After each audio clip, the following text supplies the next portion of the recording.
Praise the Lord सबको, जय मसीह की। प्रेज द लॉर्ड की। जय मसीह की। जय मसीह यशाया की। जय मसीह की। Praise the Lord. यशाया का 7वां अध्याय हमने शुरू कर दिया है। और हमने देखा था कि आहाज राजा परेशान हो गया जब उत्तरी राज्य ने आराम के राजा के साथ, आराम क्या है, आज का सीरिया जिसको कह सकते हो, सीरिया जो कि इज़राइल के बिल्कुल उत्तर में है, वो उसके साथ मेलजोल करके, गठबंधन करके यहूदा के ऊपर, यहूदा क्या है, दक्षिणी राज्य, दक्षिणी राज्य के ऊपर उसने अटैक कर दिया। और आहाज राजा घबरा गया। और हमने क्या देखा कि यहोवा ने उसको बात किया है। हमने पढ़ा था 10वीं आयत में, यहोवा ने आहाज से क्या कहा, अपने परमेश्वर यहोवा से तू चिन्ह मांग। है क्या मांग? चिन्ह, कुछ भी मांग। क्या समझाने के लिए? तुम्हारा राजा, तुम्हारा वंश का मुखिया मैं हूं। क्यों बोला उसने चाहे कि, वे गैर स्थान का हो व ऊपर आसमान का हो। पर लेकिन आहाज बोलता मैं कोई चिन्ह नहीं मांगूंगा, मैं कोई परीक्षा नहीं करूंगा। यहोवा पर की परीक्षा नहीं करनी। पर लेकिन प्रभु ने क्या कहा? हे दाऊद के घराने। क्यों बोला दाऊद के घराने? क्योंकि वो दाऊद के घराने का मुखिया है। कौन? यहोवा। देखो, आज हम उसको यीशु मसीह बोलते हैं, पर पुराने नियम में यहोवा। वो बोलता मैं दाऊद के घराने का मुखिया हूं। मतलब क्या है? हर एक राज्य, हर एक राज्य, हर एक कौम, हर एक जाति किसी न किसी घराने की होती है।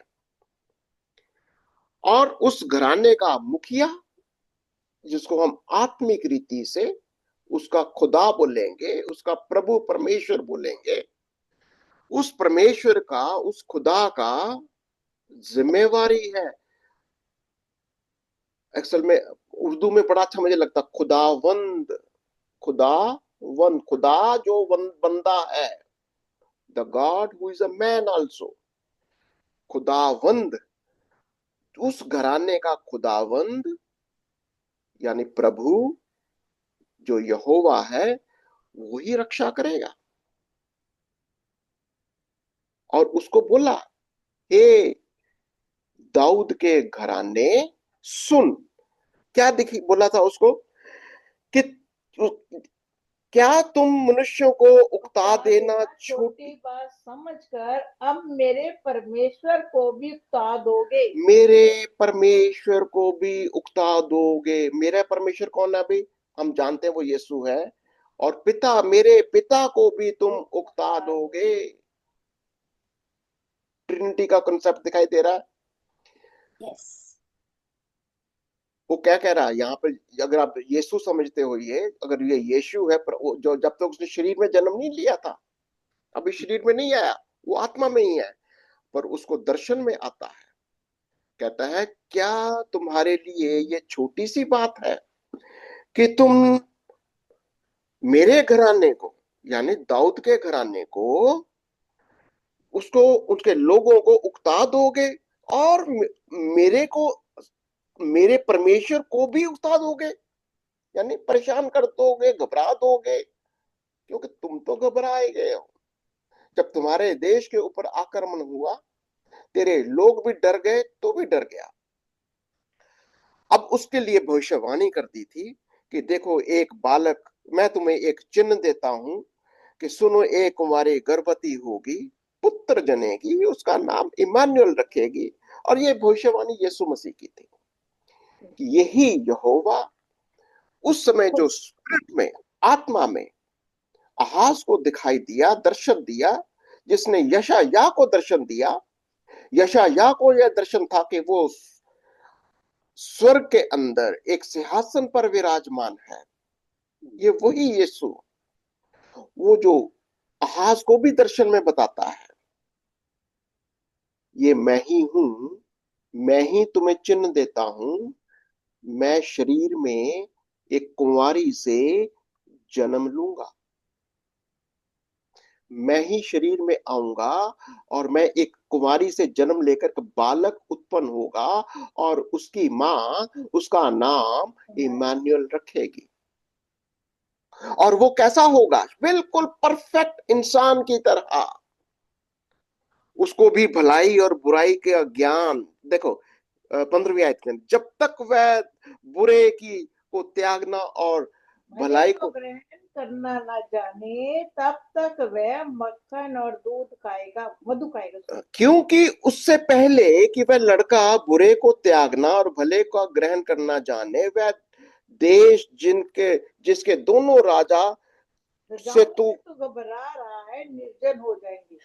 ठीक है, दोनों देश, ये जो देश तेरे ऊपर आक्रमण कर रहे हैं, क्योंकि उससे पहले कि तू ये बातें तू समझ ले, जब तक तू ये समझ ले, इस बात को ग्रहण कर ले, क्योंकि उससे पहले कि वह लड़का बुरे को त्यागना और भले को ग्रहण करना जाने, वह देश जिसके दोनों राजाओं से तू घबरा रहा है, निर्जन हो जाएंगे।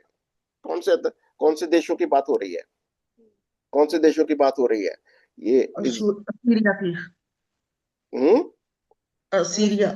और उसकी दोनों की जो लड़ाई है। मैं आपको नक्शा देता हूँ। इजराइल ने और उसने दोनों ने कर दिया ना अटैक हाँ, सीरिया। इजराइल इजराइल ने, एंड इजराइल ने, असीरिया।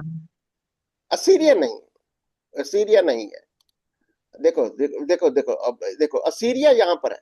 आराम है, असीरिया, आराम आराम, आराम yes, आराम समेत जो आराम आराम। मतलब, हाँ, मैं दूसरा नक्शा दिखाना चाह रहा हूँ आपको। हम्म। ये, अगर आपको यहाँ पर इजराइल। देखोगे तो ये यहूदा इजराइल, पर अटैक हो गया है। ये इजराइल है। यहाँ पर इजराइल जो हम्म। नॉर्दर्न किंगडम है, देखो, ये इजराइल है, ये नॉर्थ का किंगडम है, नॉर्थ। ये सब। काम कर रहा है और तो यहूदा ये दक्षिण है। ओके, हम्म। यहाँ पर आहाज है, आहाज जो दक्षिण का है। और इसने किसके साथ संधि कर ली? इसके साथ ये सीरिया, सीरिया के साथ। सीरिया के साथ। सीरिया, और ये दोनों मिलकर ये इन्होंने, ये पाप था, ये इजराइल का पाप था। ठीक है, और इन्होंने मिलकर आहाज के ऊपर चढ़ाई कर दी। यहूदा। ठीक है, ये यहूदा के ऊपर चढ़ाई कर दी। और अगर आप असीरिया, दोनों का फर्क समझो, असीरिया कहीं यहाँ पर है, ऊपर है कहीं, ये अभी नहीं आया, ये अभी नहीं आया। मैं इसको आपको दूसरे नक्शे में दिखाता हूँ। देखो, ये असीरिया कहीं ये यहाँ पर है, ये ईरान के साथ में, ये है असीरिया। ओके, ध्यान देना, असीरिया अभी नक्शे, अभी तस्वीर में आया नहीं है।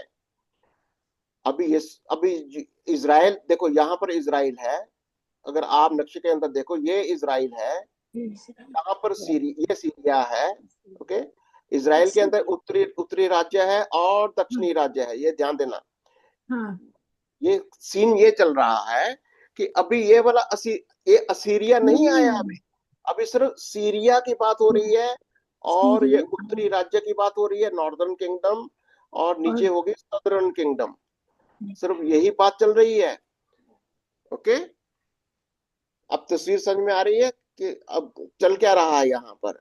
वो कह रहा है कि ये तुम्हारे ऊपर आक्रमण करेंगे, पर लेकिन ये दोनों निर्जन हो जाएंगे। कौन? दोनों को गुलाम कर लिया जाएगा। राजा रसीन और पेके दोनों। दोनों कैसे? कौन करेगा? इनको गुलाम करेगा, हम देखेंगे आगे, हम देखेंगे। 17वीं आयत से पढ़ो।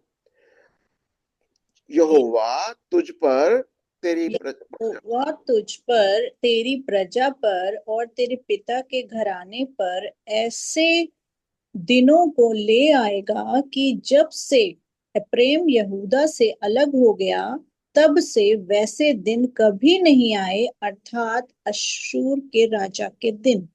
तो किसकी बात हो रही है अभी? ये जो तुम्हारा, ये जो सीरिया अटैक कर रहा है, ये असीरिया, ये जो सीरिया है, ये इसके ऊपर कौन अटैक करने वाला है अभी? असीरिया, असीरिया, असीरिया, अशूर, इसको हिंदी हिंदी में बोलता है अशूर, हिंदी में बोलता है अशूर। अशूर के राजा के दिन, ये इसके दिन आने वाले हैं, और ये क्या करेगा, इसको भी, सीरिया को भी जंगल कर देगा, इसको भी जंगल कर देगा, इनको भी वो जब वो कहता है कि इसको मैं जंगल कर दूंगा, मतलब गुलाम बना दूंगा, इनके बेबीलोन लोगों को को भी मैं कर देगा। कैद कर लूंगा, तुम्हें, तुम्हारे धन संपत्ति को, सब कुछ मैं लूट कर मैं ले जाऊंगा, ये कह रहा हूं। ये ज्योग्राफी को भी थोड़ा समझना होता है, ज्योग्राफी और हिस्ट्री को थोड़ा समझना होगा। बाइबल को पढ़ते हुए आपको सारी चीजों को लेकर चलना है, कि ये कोई सिंपल नहीं लिखा गया, कि इसके पीछे बहुत इतिहास है। और वो कहता है कि ये अशूर की बात हो रही है, कहता उस समय यहोवा, अब देखो 18वीं आयत से पढ़ो। उस समय यहोवा उन मक्खियों को जो मिस्र की नदियों के सिरों पर रहती हैं, और उन मधुमक्खियों को जो अशूर देश में रहती हैं, सीटी बजाकर बुलाएगा। किसको बुलाएगा? मक्खियों को। मैंने आपको पहले भी कहा था, जब वो मक्खियों को, पक्षियों को, जानवरों को, गॉड्स आर्मी। लोग होंगे आएंगे, वो, ये मनुष्य हैं, मनुष्य। मक्खी की तरह आएंगे। और इनको मक्खियों में क्यों बोला जाता है? क्योंकि अशूर में मक्खी का पालन पड़ा करते थे, या आज भी शायद करते होंगे। मक्खी का, ये लोग कहते हैं ना, मक्खी पालन जो करते हैं, मधुमक्खी का, मधुमक्खी का पालन वो लोग ज्यादा करते थे। वो देश जाना जाता था कि वो मक्खियों का देश है, यानी मक्खियां बहुत पालते थे वो, इसलिए उसको उसी लहजे से बोला गया कि मक्खियां आएंगी वहां से, मक्खियां जो मिस्र की नदियों की सिरों पर रहती हैं। मक्खियां कहाँ रहती हैं? वो जो जहाँ पानी है, जहाँ पर घास फूस है, फूल है, वहीं पर मक्खियां रहेंगी। और उन मधुमक्खियां जो अशूर के देश में रहती हैं, उन्हें मैं सीटी बजाकर बुलाऊंगा। कौन बुलाएगा? परमेश्वर। यहोवा कहता मैं बुलाऊंगा, यहोवा बुलाएगा, यहोवा। मैं बुलाऊंगा। किसके लिए? ये आराम देश और ये उत्तरी राज्य, इजराइल के लिए। इजराइल। जब हम इजराइल बोलते हैं उत्तरी राज्य, यहूदा के लिए नहीं कह रहा अभी, उत्तरी राज्य। और उसको बता रहा है, वो उसको बता रहा है, देख अब ये होने वाला है, और तू देखेगा कि अब मैं ये करूंगा, और ये बिल्कुल खत्म कर देंगे, इसको नाश कर देंगे, खा जाएंगे, चाट लेंगे उसको, निर्जन कर देंगे वो उसको। ठीक है। और कहां कहां जाएगा वो? सबको आकर इस देश के पहाड़ी नालों में और चट्टानों की दरारों में और कंटीली झाड़ियों में सब बैठ जाएंगी, यानी खा जाएंगी। सारी और बरकत। उसी समय, कौन सा समय है ये? असीरिया जब आ जाएगा, ठीक है, प्रभु नाथ महानाथ, उसी समय, यानी जब असीरिया का समय होगा, जब ये इनके ऊपर अटैक करेगा, आराम के ऊपर और ये उत्तरी राज्य के ऊपर, प्रभु महानद के परवाले अशूर के राजाओं भाड़े के उस्तरे से सिर और पांवों के रोए मूंडेगा, उससे दाढ़ी भी पूरी मूंड ली जाएगी। क्या मतलब है? पूरी जो जगह बचा वो भी खत्म हो जाएगा, सब जगह वो छा मतलब जाएंगे। है कि तुम्हारे को बेशरम, देखो कि अगर किसी की, आजकल किसी की बेइज्जती करनी है तो उसकी मूंछ ऐसे आधी काट दो, उसके आधा ऐसे निकाल दो, उसको बेइज्जत करना है। जब किसी को बेइज्जत करना है या किसी को गुलाम बनाना है, उसका पूरा का पूरा दाढ़ी मूंछ बिल्कुल हटा दो। गुलाम, उसका मतलब गुलाम है। तो ये चिन्ह थे पुराने जमाने के, कि उनके दाढ़ी रखना का मतलब होता था इज्जत की बात है। पगड़ी बांधना मतलब तुम बहुत चौधरी हो, तुम इज्जतदार इंसान हो, नहीं, तुम्हारी दाढ़ी वाड़ी मूंछ सब कुछ निकाल दिया जाएगा। वो उस तरह से, इसका मतलब तुम्हें गुलाम बना लिया जाएगा। और क्या लिखता है, और तुम्हारी दाढ़ी सब कुछ उस समय 21 आयत। उस समय ऐसा होगा कि मनुष्य केवल एक कलोर और दो भेड़ों को पालेगा, और वे इतना दूध देंगी कि वे मक्खन खाया करेगा, क्योंकि जितने इस देश में रह जाएंगे वे सब मक्खन और मधु खाया करेंगे। क्योंकि रोटी नहीं है, कोई भी वहां पर उपज नहीं है, भेड़ बकरियां ही रह जाएंगी पीछे, क्योंकि ये देश उजाड़ हो गया। कौन सा वाला? उत्तरी राज्य और आराम वाला वो देश, ये सारे के सारे उजड़ जाएंगे। उजड़ जाएंगे का मतलब तुम बस, अच्छा दूसरी चीज, एक चीज देखना, जब भी वो कैद करते हैं तो अच्छे अच्छे नौजवान लोग, उनको वो कैद करके ले जाते थे। यानी जो मेहनत करने वाले, जो कुशल लोग हैं, उनको तो वो कैद करके ले जाएंगे, पीछे कौन रह जाएंगे? बुजुर्ग कमजोर। होंगे, बीमार होंगे, ऐसे लोग। और उनके लिए कोई ना वो खेती कर सकते हैं, ना वो कुछ काम कर सकते हैं, और भेड़ बकरी पालो और जो कुछ उसका दूध निकलता है उसी से मक्खन खाओ, यही है। जो कुछ वो भेड़ बकरियों से मिलता है वो, या वही खाया करो बस। ये बिल्कुल एक जंगली जैसा तुम्हारा वो जीवन होगा उस समय। क्या कहता है?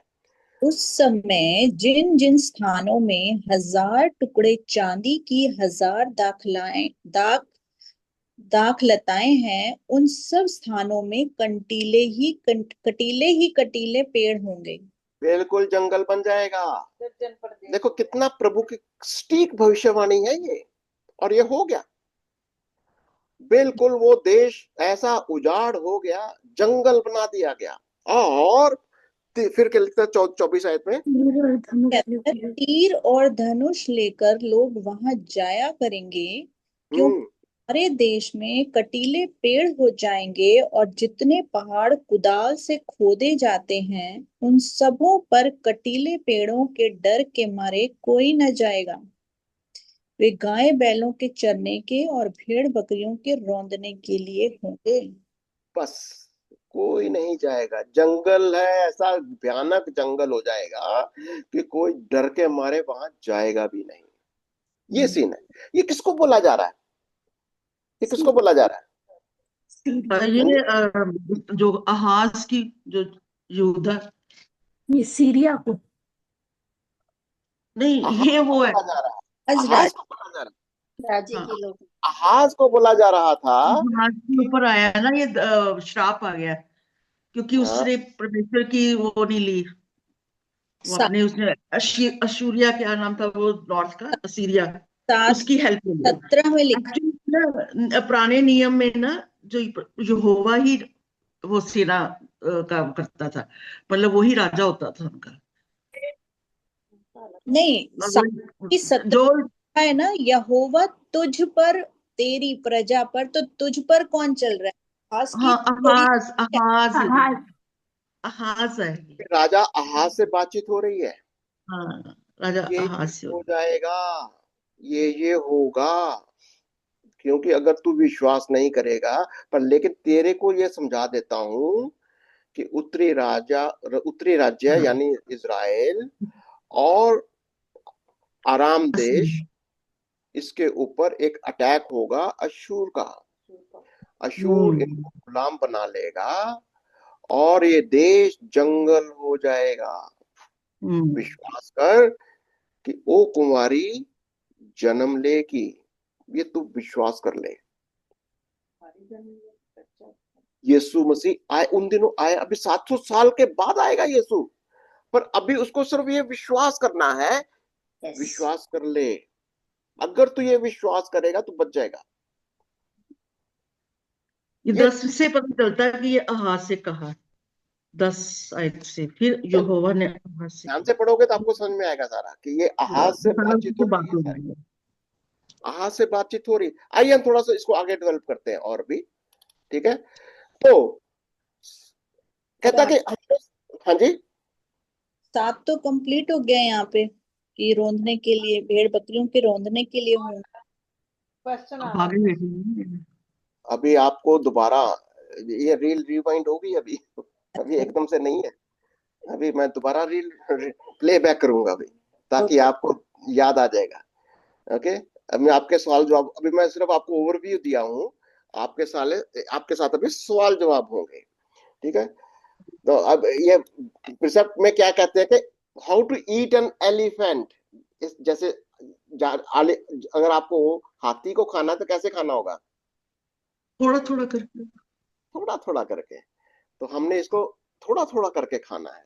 कहता है आफ्टर प्रेयर, यशाया 7 का 17 से 25।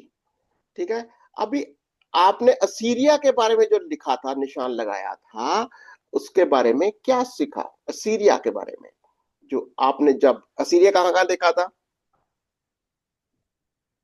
ऊपर बिल्कुल नॉर्थ में, टॉप, सबसे ऊपर। ओके, आपने जो ये यहाँ बाद में आएगा, जो बाद में आएगा लड़ने के लिए। यहाँ से बताओ ना अभी। 7:17 में देखा हमने, हम्म, जब यहोवा ने आहाज को ये सब बातें बताई कि यहोवा तुझ पर ये अशूर के राजा के लिए। और तेरे पिता के घराने पर 3 चीजें, हम्म। तुझ पर, तेरी प्रजा पर और तेरे पिता के घराने पर। अब प्रेम देखो, आएगा इजराइल जब होगा से ना, वह इजराइल होगा। प्रेम यहूदा से से अलग हो हो गया, गया। ऐसे दिन कभी नहीं आए कि हम्म, जब अशूर के राजा के दिन होंगे।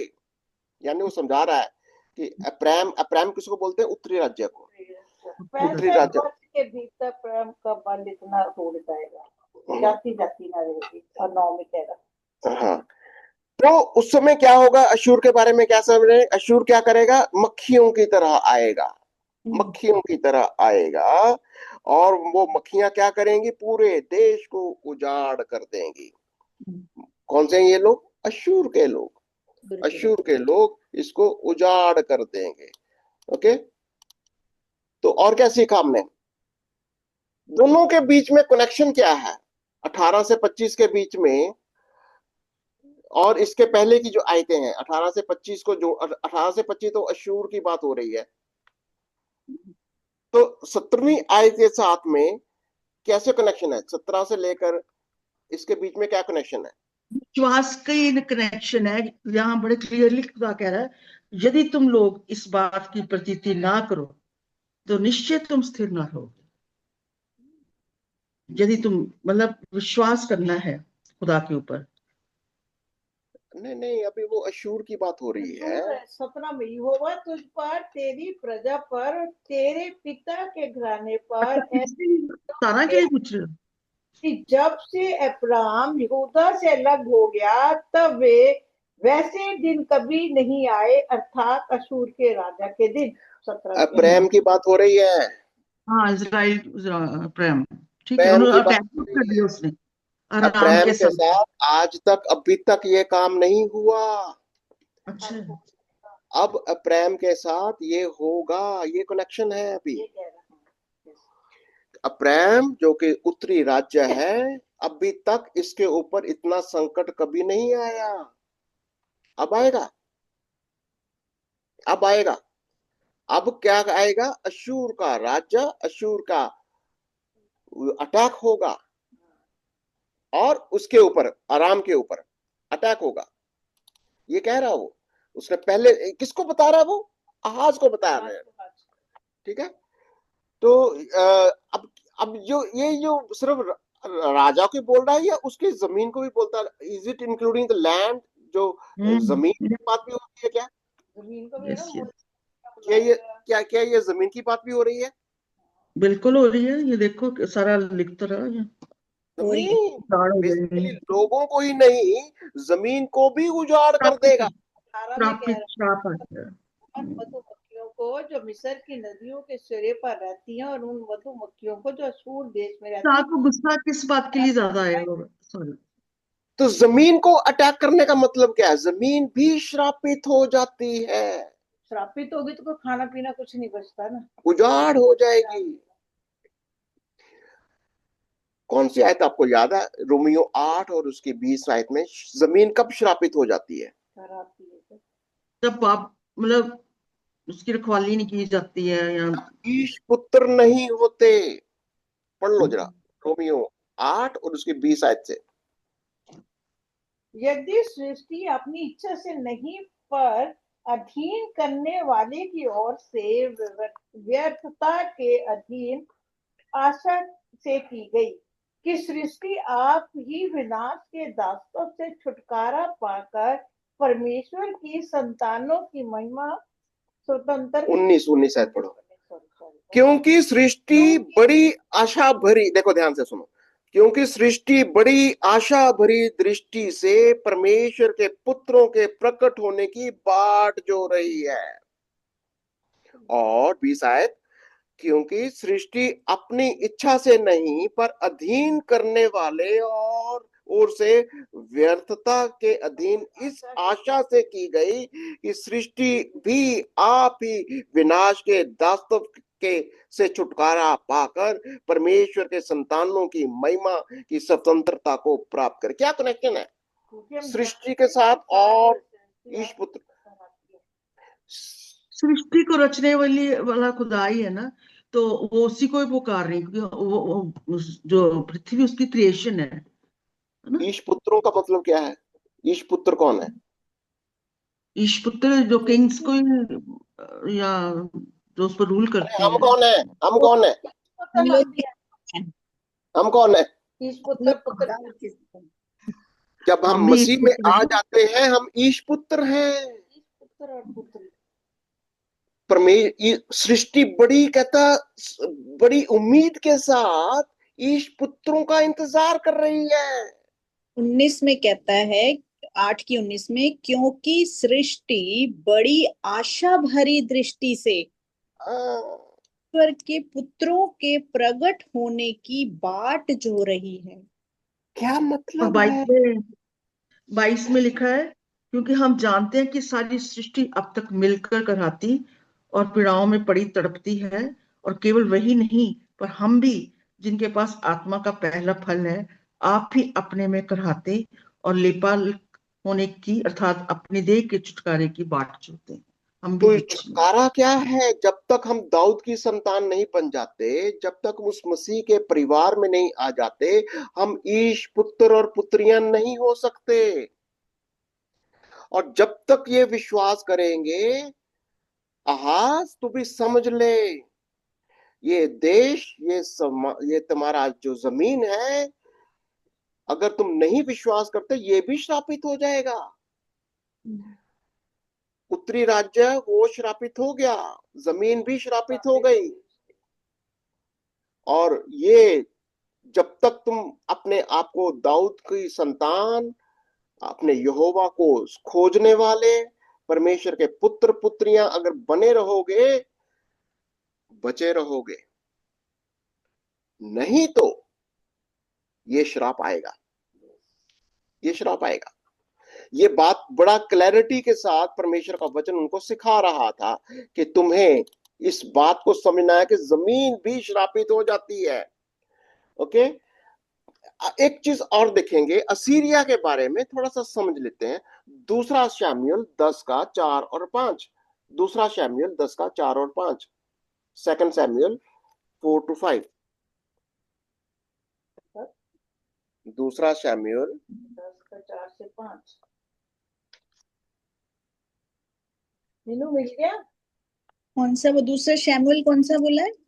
10 अध्याय का 4 से 5 4 में लिखा है, 10 के 4 में, इसलिए हानून ने दाऊद के कर्मचारियों को पकड़ा और उनकी आधी आधी दाढ़ी मुंडवा कर और आधे वस्त्र अर्थात नितंब तक कटवा कर उनको जाने दिया। इसका समाचार पाकर दाऊद ने लोगों को उनसे मिलने के लिए भेजा, क्योंकि वे बहुत लज्जाते थे। और राजा ने ये कहा, जब तक तुम्हारी दाढ़ियां बढ़ न जाएं, तब तक यरीहो में ठहरे रहो, तब लौट आना। क्या कहता था उस समय? क्या होता है? रिवाज क्या था? अगर आधी दाढ़ी का तुम अगर गुलाम बना लिए गए हो, या तो आधी दाढ़ी बना देंगे या आधी मूछ काट देंगे। या आधे वस्त्र और दाऊद के लोगों को किया उसने, कहता कोई बात नहीं, उधर ही अब अपनी दाढ़ी को बढ़ने दो, जब बढ़ जाएगी फिर हम करेंगे फिर हिसाब। हो में ठहरे रहो, फिर लौट आना। देखिए ये सारी चीजें क्या है? श्राप की ओर जाती हैं। जब राजा लोग अटैक करते थे, यानी परमेश्वर की ओर से श्राप आ रहा है। जब लोग तुम्हें गुलाम बना ले, तुम्हारी जमीन श्रापित हो जाती है, तुम्हारी जमीन कोई उपज नहीं देती, डायरेक्ट इंडिकेशन है कि परमेश्वर की ओर से श्राप आ रहा। एप्लीकेशन, आपको क्या लगता है आज के डेट में एप्लीकेशंस क्या हैं?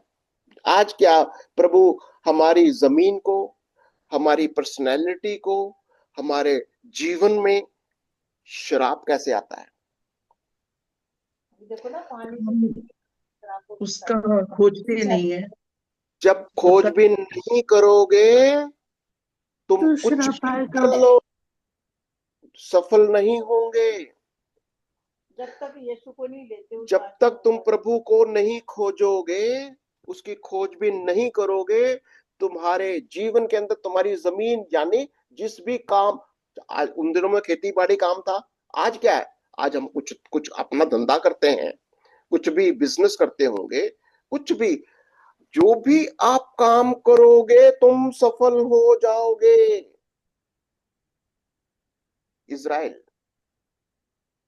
आज इज़राइल का सिर्फ एक ही प्रॉब्लम है कि उसने यीशु को मसीहा नहीं माना, पर लेकिन उसके खोजबीन में लगे हुए हैं। वो दिन रात वो प्रार्थना करते हैं, खोजबीन करते हैं, और परमेश्वर ने उनको कैसा बनाया? दुनिया का नंबर 1 देश बना दिया। इतना दिमाग, इतनी इंटेलिजेंस, इतना ज्ञान, सारी दुनिया की टेक्नोलॉजी उनके पास है। इजराइल के पास है। क्यों? विजडम है ना उनके पास, खुदा है उनके साथ। परमेश्वर देता है। यहोवा कहता मैं दूंगा तुम्हारे को, पुकारोगे तो दे। जब तुम मेरी खोजबीन करोगे, जब तक तुम मुझे खोजते रहोगे, मैं तुम्हें सफल करूंगा। ये बिल्कुल इस बात को समझना है। और मसीही लोग भी आज हमें अपने बच्चों को क्या समझाना है? डिग्रियां ही काम नहीं आने वाली। खुदा ही है। खोजबीन करोगे तो सफल हो जाओगे, नहीं तो ऊंट कुटारे आ जाएंगे तुम्हारी धरती के ऊपर। आज बहुत सारे लोग इस बात को नहीं समझते, सोचते कि डिग्रियां, हमारी क्वालिफिकेशन, हमारी पोस्ट, ये तुम्हारे काम नहीं आएगा, ये ऊंट कटारे हो जाएंगे। वचन बड़ा सिद्धता से कह रहा, आहाज को भी बोल रहा है, देख ये हो जाएगा, तू देखेगा इसको। पर लेकिन अगर तुम नहीं मानोगे तो देख तेरे साथ फिर क्या होता है। आइए थोड़ा समझेंगे इसको। ये ऑलरेडी हमने कर लिया है। एक और आयत देखते हैं। अब आहाज ने क्या किया? दूसरा इतिहास 28 का 16 से 27 देखो। दूसरा इतिहास 28 का 16 से 27 क्या किया इसने? दूसरा इतिहास। उस समय राजा आहाज ने अशूर के राजाओं के पास दूत भेजकर सहायता मांगी, क्योंकि अदोमियों ने यहूदा में आकर उसको मारा और बंधुओं को ले गए थे। और फलिस्तियों ने नीचे के देश और यहूदा के दक्षिण देश के नगरों पर चढ़ाई करके बेशमेश, अय्यलोन और गोदरेज को अपने अपने गांव समेत सोको, तिमन्ना और गिमजो को ले गया और उनमें रहने लगे। यूं यहोवा ने इज़राइल के राजा आहाज के कारण यहूदा को दबा दिया, क्योंकि वह निर्कुश होकर चला और यहोवा से बड़ा विश्वास। आपको मैं एक सिंपल शब्दों में बताता हूँ। आप पढ़ लो इसको, पढ़ो इसको। और वो क्या कहता है? असल में हुआ क्या? देखो, जब एक और दूसरा नक्शा दिखाता हूँ आपको।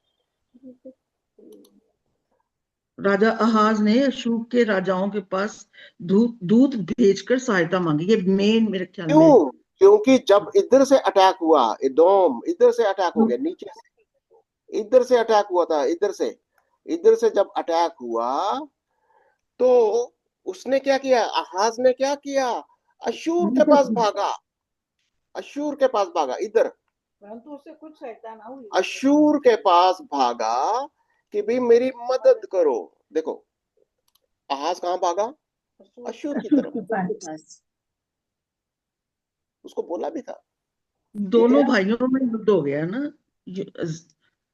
इजराइली और यहूदा के बीच में वॉर है। अब वो अश्शूर की ओर भागा। अब हुआ क्या? प्रभु ने क्या कह दिया उसको? अच्छा तो अश्शूर की ओर भागा। अब इसको ध्यान से देखना जरा। अब क्या हुआ? आहाज ने तो यहोवा के भवन और राजभवन और हाकिमों के घरों में से धन निकालकर अशूर के राजा को दिया। अश्शूर के राजा को क्या दिखाया? मेरे पास देख कितना पैसा है, धन धन दौलत है, दौलत। मंदिर में कितना कुछ है, धन पैसा भी दिया भी है ना। हाँ, परंतु क्या उसको खुश करने के लिए, अश्शूर को खुश करने के उसने लिए। हेल्प नहीं करी, तब भी नहीं करी। हाँ, ठीक है आगे चलो। जी। और क्लेश के समय राजा आहाज ने यहोवा से और भी विश्वासघात किया। एक और भी विश्वासघात कर दिया। प्रभु ने उसको बोला था कि तू दाऊद का वंश हो, मैं तुम्हारा राजा हूँ। हाँ, पर उस समय परेशानियों में बोला है उसने तो अगर भरोसा वो नहीं विश्वास किया। करेगा। हाँ परेशानियों में वो धन की तरफ भागा, परमेश्वर की ओर नहीं भागा, वो धन हाँ की तरफ भाग रहा है। दाऊद के समय में तो मिस्पा में इकट्ठे हो जाते थे, सारे दुआ करने शुरू कर देते थे। पर यहाँ इसने पर ऐसा नहीं किया। उसने अपने धन को दिखाया, अशूर के राजा को बुलाया, मदद मांगी, और देखो क्या लिखता है। और उसने दमिश्क के देवताओं के लिए जिन्होंने उसको मारा था बलि चढ़ाया। अच्छा और अभी गलत और भी काम काम किया, किया उसने। क्योंकि और उसने ये गलत बलि चढ़ा दिया। कि अरामी राजाओं के देवताओं ने उनकी सहायता की, तो मैं उनके लिए बलि चढ़ाऊंगा कि वे मेरी सहायता करे। क्या बात कर रहे हो? और यानी ये उसका तो आइडल विश्वास वर्शिप कर रहे जगमगा गया, विश्वास में कमजोर था वो, हैं। ये परमेश्वर तो पर खुदा भरोसा नहीं किया, खुदा बलि चढ़ा रहा है। देखिए बिल्कुल खुदा गलत कर रहा है। तो फिर क्या हुआ? फिर फिर क्या हुआ? आहाज ने परमेश्वर के भवन के पात्र बटोर का हाँ, चढ़ाया और यहोवा के भवन के द्वारों को बंद कर दिया और यरूशलेम के सब कोनों में वेदियां बनाई। ओहो और क्या क्या किया उसने? और यहूदा के ने प्राय देवताओं को धूप जलाने के लिए ऊंचे स्थान बनाए और अपनों के परमेश्वर यहोवा को रिस दिलाई और उसके और कामों और आदि से अंत तक की। अच्छा ये बताओ अभी ये ऐसे काम करने के साथ अभी वो यहोवा से क्या उम्मीद करता है? कुछ नहीं यहोवा होगा। उसको दंड देगा, नहीं, दंड की यहोवा उम्मीद है। उसको कोई डर तेरे नहीं को है। भी मैं इसी अशूर के अधीन कर दूंगा। या बिल्कुल शैतान के अशूर में तो नहीं किया पर बाबिलोन के, वो अशूर में तो बेबीलोन नहीं किया, किया था उसको। अधीन तो किया ना, गुलाम तो किया ना। वो भी गुलामी में जाएगा। यस फिर ठीक है। हम्म, तो अब मैंने आपको ज्योग्राफिकल दिखा दिए, सारे पिक्चर नक्शे दिखा दिए आपको। तो क्या सीखा हमने? ये असीरिया, ये आज भी जो आज हमारे फिजिकल किंगडम जो जाती है, गुलामी के अंदर जाते हैं, असली मूल कारण क्या है? जब हम परमेश्वर की बातों को नहीं मानते, परमेश्वर के साथ विश्वास ही नहीं ठहरते, दुख में सुख में हम अपनी ही बुद्धि से चलते हैं, तो परमेश्वर के दंड को पाते हैं। वो हमें मौका देता है संभलने का, वो हमें समझाता भी है, लेकिन इंसान अपनी बुद्धि का सहारा लेता है, अपनी योग्यता का लेता है। मेरे पास बहुत डिग्री है, मेरे पास अच्छी नौकरी है, लेकिन ये सब पल भर में खत्म हो जाता है। अगर खुदा ना मदद करे तो सब खत्म है। सिर्फ परमेश्वर पर भरोसा रख के अपने कामों को करना चाहिए। बिल्कुल इंटरेस्टिंग है ये कि आज भी हमारे इर्द गिर्द हम बहुत सारे चीज, देखो इसको समझना प्रिंसिपल आत्मिक तरीके से। हमें अपने परमेश्वर पर, अपने यहोवा पर, अपने दाऊद की संतान होते हुए, वो हमारा राजा है। जब समस्या आएगी वो हैंडल करेगा, वो हमें बताएगा कि क्या करना है। जब भी समस्या में अपने परमेश्वर की ओर देखना, ना कि इधर उधर। और सबसे बेस्ट एग्जाम्पल मैं हम हमेशा बोलता हूं, इजराइल की ओर देखो। सिर्फ देखो ही नहीं, इजराइल के लिए दुआ करो, दुआ कर, इजराइल के लिए प्रार्थना करो। क्योंकि इज़राइल दाऊद का घराना है, क्योंकि इज़राइल दाऊद का घराना है, हम उसके घराने हैं। अगर आपको यस ध्यान से और पढ़ना है तो रोमियो उसका 11वां अध्याय पढ़ लेना, कि वो हम्म। पेड़ है, हम उसके साथ रोपे गए हैं, वो असली असली पेड़ पेड़ है वो वो। और उस पेड़ के साथ हम विश्वासी लोग मसीह में उस पेड़ के साथ रोपे गए हैं। हम्म। और जब परमेश्वर यहोवा की उसमें विश्वास करते हुए हम उसके घराने बन जाते हैं, हम मसीह में हो जाते हैं, उसके घराने में हो जाते हैं, और परमेश्वर हमारे को सफल करता है। पर लेकिन अगर हमारा ध्यान, हमारी सोच संसारिक है, अगर हम उस घराने में अपने आप को महफूज नहीं समझना चाहते, हमारा विश्वास नहीं है कि इस घराने के अंदर मैं सुरक्षित हूं, तो कहीं ना कहीं हम भटक जाते हैं। और क्या आपको लगता है, अगर आपने देखा होगा आहाज के बारे में क्या सीखा आपने? वो दूसरे देवताओं को मानने लग गया, अपने पूरे दरवाजे बंद कर दिए उसके। बिल्कुल, पर जब आप दूसरी ओर देखोगे तो बहुत कुछ। घाटा ही खाओगे ना। तो कुलुसियों 3 और उसकी 5 देखो जरा, हम कैसे ऐसे इस सोच में कैसे चले। कुलुसियों उसका 3 और उसकी 5वीं आयत। चैप्टर 3। 3 का 5। इसलिए अपने उन अंगों को मार डालो जो पृथ्वी पर हैं, अर्थात व्यभिचार, अशुद्धता, दुष्कामना, बुरी लालसा और लोभ को, जो मूर्ति पूजा के बराबर हैं। कुलुसियों 3:5। हाँ, आज हमारे लिए अशूर क्या चीज है? ये संसार की चीजें जो शरीर में ऑपरेट करती हैं। हम देखो, हम शरीर के नहीं है, हम आत्मा के। जो शरीर के मूर्ति अंदर ये सारा व्यभिचार, अशुद्धता, लालच, दुष्कामना, बुरी बातें संसार की, मूर्ति ये पूजा के बराबर। अशूर की तरह अटैक करती हैं। आज भी हमारे ऊपर ये संसार की चीजें इस शरीर में तब अटैक करती हैं जब हमारा कनेक्शन परमेश्वर के अपने साथ आकार नहीं के होता। साथ। हाँ, हम भूल जाते हैं कि यहोवा यीशु मसीह वो है हमारा राजा, वो है हमारा प्रभु, वो है राजाओं का राजा। और अशूर को भी उसी ने भेजा, उन मक्खियों को भी उसी ने सीटी बजाकर भेजा। आज वो आपको भी मेरे को आजमाइश में जाने देता है। कब? जब हम परमेश्वर से दूरी करते हैं, पश्चाताप नहीं करते। जब हम पश्चाताप नहीं करते, अब हम याद, आपको पहला कुरिन्थियों 5 और उसकी पहली आयत से क्या लिखता है? जो लोग पश्चाताप नहीं करते उसको शैतान के हाथों में सौंप देता है, सौंप देता है। अटैक जाने देता है। और यही प्रॉब्लम है।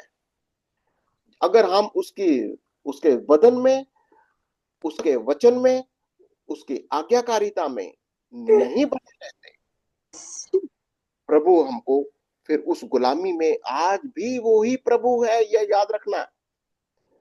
प्रभु ये वही है, ये वही यहोवा है, ये वही परमेश्वर है जो पुराने नियम का था, आज भी वही है। हाँ, अगर आप विश्वास में, आज्ञाकारिता में, प्रभु के वचन को खोजते हुए आज्ञाकारिता में बने हुए आप बने रहोगे, प्रभु आपको सफल करेगा, प्रभु आपको उन्नत करेगा। आपको ही नहीं, आपके पूरे देश को उन्नत करेगा। आज हमारी प्रार्थना है, आज हमारी कोशिश है कि हम नहीं, हमारा पूरा देश, हमारे बच्चे, हमारे नौजवान इस सफलता की ओर, उस परमेश्वर की खोज की ओर आगे बढ़े, ताकि सिर्फ हम ही आशीषित ना हो जाए, हमारा देश, हमारा ये जमीन, ये फलवंत हो जाए। और हम चाहेंगे कि हम आपके लिए भी प्रार्थना करें। और जो लोग अभी तक हमारे साथ नहीं जुड़े हैं, यानी सब्सक्राइब नहीं किया है, प्लीज सब्सक्राइब करिए। आपको हमारे ये जितने भी वीडियोस हैं इसके अपडेट्स आएंगे। जब बेल बटन आप दबा देंगे, आपको पास लिंक आ जाएगा और शिक्षाएं आपके पास, हर लेसन आपके पास आएगा, आप इसको सुन सकते हो। सुनकर अगर आपको कोई भी सवाल आता है, कुछ भी आपके माइंड के अंदर और जानने की इच्छा है, जरूर आप अपने कमेंट्स में लिखिए, हम आपके लिए प्रार्थना भी करेंगे। ओके, जो कोई प्रार्थना का विषय है उसको भी लिख दीजिए। हमारे जीवित सामर्थ्य पिता परमेश्वर, आसमान और जमीन को बनाने वाले हमारे खुदावंद यीशु मसीह, हम बड़ी हलीमी के साथ आपके सामने आते हैं प्रभु जी। खुदावंद ताला, तू बहुत ही रहम दिल है। तो हम जैसे इंसानों को जो हम गुनाह करते हैं प्रभु, पर जब तेरे पास आते हैं तो हमें कबूल करता है खुदा। तेरा लाख लाख शुक्र करते हैं प्रभु, धन्यवाद देते हैं कि तूने हमें अपने बेटे और बेटियां माना प्रभु जी। तेरा शुक्र हो प्रभु। और दुआ करती हूँ खुदावन कि जब तक हम इस संसार में रहें प्रभु, खुदावन हम तुझसे ऐसे ही लिपटे रहें प्रभु, जैसे पेड़ से उसकी पत्तियां, उसकी लताएं जुड़ी रहती हैं खुदा। खुदा ताला, तू इतनी तौफीक इनायत कर खुदा, इतना इतना रहम कर खुदा कि हर वक्त हम तेरे साथ तेरी इबादत और बंदगी में रहें, ताकि कोई भी प्रभु जी बाहरी हमला हम पर असर ना करे, क्योंकि जहाँ तेरे लहू की छाप है प्रभु, वहां पर कुछ भी बुरा नहीं होता। तो हमारे साथ होता है खुदावन। खुदावन, जब हम आपके कलाम को पढ़ते हैं प्रभु, आपने ये कलाम इसीलिए हमें दिया कि हम इसे पढ़ें, समझें और आपके पीछे चलते जाएं खुदावन। हम धन्यवाद देते हैं कि तूने आज हमें हमारी जबान में कलाम दिया, हम उसे आसानी से समझ पा रहे हैं प्रभु। तेरा लाख लाख शुक्र करते हैं खुदावन। और दुआ मांगते हैं प्रभु जी और भाई बहनों के लिए कि खुदावंद होने दीजिए वो भी आपके कलाम को पढ़ें और समझें प्रभु जी। हर बात के लिए आपका शुक्र करते हैं। आज आपने मौका दिया कि हम इस तरह क्लास में जुड़ पाई, मैं इसके लिए मैं आपका धन्यवाद करती हूँ प्रभु जी। खुदावंद, धन्यवाद देना चाहती हूँ प्रभु। आज जो हमने वचन पढ़ा प्रभु, यह वचन आज भी हमारे चारों तरफ है। आज भी जब हम नजर घुमाते हैं प्रभु, तो बहुत सी बातों को देखते हैं कि आज संसार में वही कुछ हो रहा है। खुदा, तू हम सबों के साथ होना प्रभु जी। जब हम वचन को पढ़ते हैं, सुनते हैं और सीखते हैं खुदावन, तो उसे हमेशा हमारे जहन में रखना प्रभु, हम कभी भूले नहीं, बल्कि इन बातों को अपने मन में दोहराते रहें। जैसा आपका कलाम कहता है कि हम जुगाली करते रहें, खुदा आपका वचन हम जुगाली करें, ताकि हमें हमेशा हर बातें याद रहें प्रभु जी। खुदावन, धन्यवाद देते हैं इस वक्त सभी भाई बहनों के लिए जो इस तरह जूम पे आके जुड़ पाए प्रभु, और उन भाई बहनों को भी धन्यवाद देते हैं जो खुदा आपके कलाम को यूट्यूब के जरिए सुनते हैं प्रभु जी। और खुदावन, प्रार्थना करती हूँ कि अगर कोई भी सवाल किसी का हो या मेरा भी हो, तो मैं यूट्यूब पे उनसे पूछ सकूं भैया से प्रभु जी। खुदावन, दुआ मांगते हैं इस वक्त बहन सुनीता भटनागर के लिए, जिनके पैरों में बहुत ज्यादा दर्द है। आए मेरे खुदा, तू अपने लहू से खुदा उनको छू और चंगाई दे खुदा, ताकि खुदा वो अपने दर्द से मुक्त पाए और खुदा वो बिल्कुल स्वस्थ हो जाएं प्रभु जी। खुदा उनके साथ होना प्रभु जी। खुदा, और भी जो कोई बीमार है प्रभु, या किसी दिमागी उलझन में है प्रभु, आप उनकी परेशानियों को जानते हैं। हम सब इंसान है खुदा, और हमारे दिलों में अनेक बातें, संसार की भी बातें होती हैं, क्योंकि हम इसी संसार में रहते हैं। अपने अपनी सबकी कुछ ना कुछ परेशानियां होती होंगी खुदा, जो वो सिर्फ आपके साथ बांटते हैं प्रभु। अपनी कोठरी में आपके आगे रोते, आपसे बातें करते। आप सब कुछ जानते हैं, हर एक के मनों और दिलों को जानने वाले पिता हैं प्रभु। मैं तो दुआ मांगती हूँ खुदा कि हर एक की परेशानी दूर हो प्रभु, ताकि खुदावन हम इन परेशानियों में आपके साथ विश्वासी बने रहें, और खुदावन इन परेशानियों से मुक्त होकर हमेशा प्रभु आपकी बातों में लवलीन रहें प्रभु जी। खुदावन, इस वक्त दुआ मांगती हूँ एक बार फिर से ब्रदर के लिए और बहन के लिए प्रभु, जो अपना समय देते हैं और जिस तरह वो समझाते हैं प्रभु, पूरा इतिहास और ज्योग्राफी खुदावन, ये समझाना बहुत ही मुश्किल होता है, पर खुदा शुक्र है भैया का कि वो हमें बहुत आसान तरीके से समझाते हैं प्रभु जी। आप उन्हें और तौफीक दें, ताकि वो और अच्छी तरह हम सबों को समझा सकें, और जो भी समझाएं वो हमारे जहन में रहे प्रभु। यहाँ उपस्थित एक एक बहन के लिए आपका धन्यवाद देती हूँ प्रभु जी। आज का जो कलाम पढ़ा गया, सिखाया गया, खुदावन यशायाह नबी की भविष्यवाणियां प्रभु जी ये हमारे जहन में बिल्कुल वैसे ही छप जाएं जैसा तू चाहता है खुदा। हम अपनी मर्जी से कुछ नहीं कर सकते प्रभु, पर तुझ में होकर हम सब कुछ कर पाते हैं, क्योंकि तू ही हमें सामर्थ्य देता है खुदावन, तू ही हमें शक्ति देता है, बुद्धि और ज्ञान देता है मालिक। खुदावन धन्यवाद देती हूँ हर बात के लिए और दुआ मांगती हूँ खुदावन कि तू हर एक के साथ होना प्रभु जी। दुआ मांगती हूँ अपने देश के लिए प्रभु जी। आपका कलाम कहता है न जहाँ 2 या 3 हो वहां उपस्थित होंगे। प्रभु इस देश में न जाने कितने मसीह भाई बहन है प्रभु, तू हम सब की दुआओं को सुनने वाला पिता है। तो हमारे देश के साथ होना, हमारे नौजवान बच्चों के साथ होना। आज हमारे बच्चे खुदावन नौकरियों के लिए बहुत परेशान है। खुदा तो उनकी सुधि ले खुदा, वो अपनी अपने कामों में इतने उलझ गए हैं कि तुझसे दूर होते जा रहे हैं। खुदा उन्हें होने दे प्रभु। हम सब माताएं पिता जब दुआ करें हर एक बच्चे के लिए दुआ करें, ताकि खुदा हमारी दुआएं प्रभु उनको आपके पास लाने वाली हो सके प्रभु जी। तो हर एक बच्चे के साथ होना प्रभु, सबकी हिफाजत मदद रक्षा करना खुदा। इस संसार में बहुत सी चीजें फैल रही हैं, उनसे उन्हें बचाना खुदावन। खुदा ताला दुआ मांगते हैं सभी पूरे देश के लिए खुदा। इस देश में शांति बनी रहे प्रभु। जो कुछ भी हलचल हो रही है, जो भी बातें हैं वो आपको पता है, पर आप हमेशा खुदा आप सबकी मदद और रक्षा करते हैं प्रभु जी। धन्यवाद देते हैं खुदावंद हर बात के लिए, और इस आज के क्लास के लिए भी आपका धन्यवाद देती हूँ। और ये सब कुछ मांगती हूँ प्रभु यीशु मसीह के नाम से। इस दुआ को सुने और ग्रहण करिए। आमीन। आमीन एंड आमीन। प्रभु आपको बहुत आशीष दे।